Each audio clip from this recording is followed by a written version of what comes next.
Jangan-jangan nanti Pak Haji, insya Allah tahun depan tidak ada lagi nama saya. Sudah kembali ke rahmatullah. Nah itu dia. Ibu bapak pikir takut saya begitu. Itu yang saya tunggu-tunggu. Lama sekali ya Allah. Lama sekali kau panggil saya mati. Lama sekali. Sampai bini saya bilang jangan berdoa begitu Pak. Siapa sangka Yahya Waloni sudah meninggoy. Akhirnya kesampaian juga. Jadi sekarang dia sudah berhenti menghujat selama-lamanya kawan. Aroma kematian kami dicaci maki oleh kafirun wal munafik. Nggak apa-apa. Tapi jangan sampai kematian kami dicaci maki oleh orang-orang yang takwa. Subhanallah, kematian yang sangat dirindukan dan dicemburui.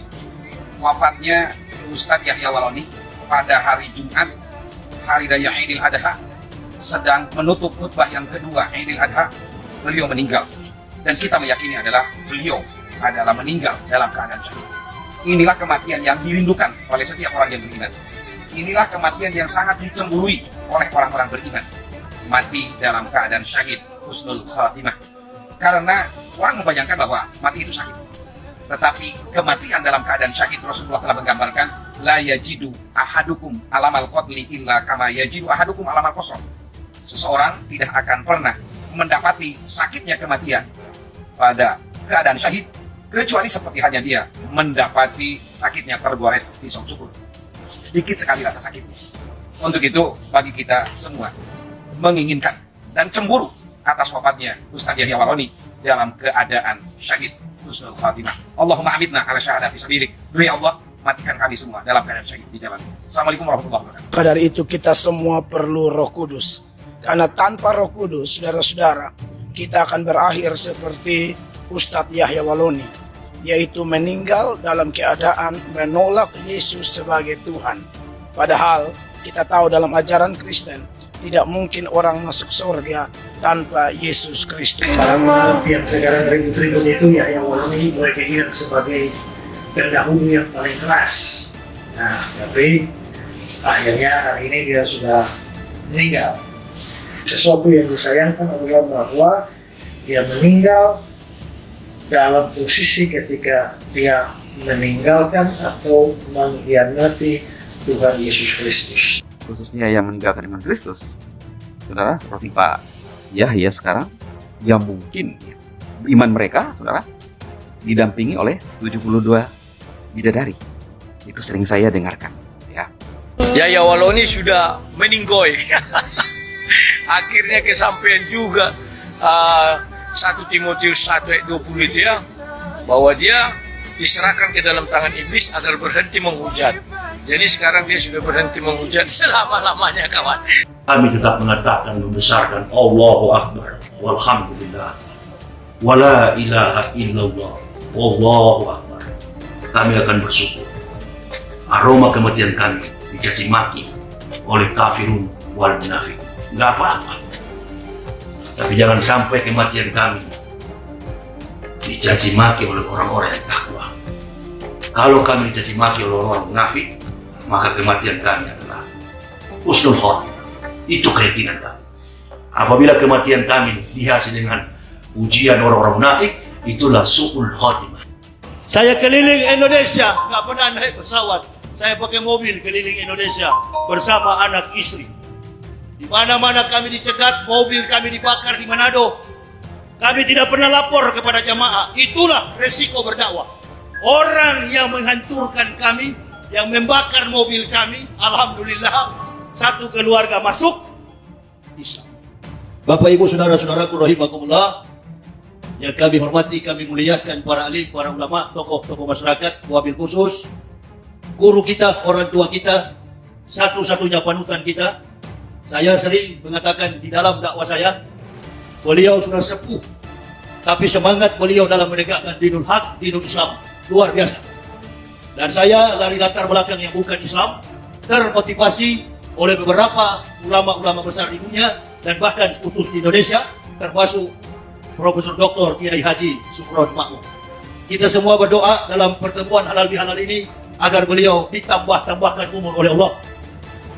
Kondisi bangsa kita yang semakin rapuh, konteks kehidupan kita yang tidak sesuai dengan problematika sosiokultur, Sedikit banyak saya sempat mendengar tadi apa disampaikan oleh AKBP Muhammad Dofiri.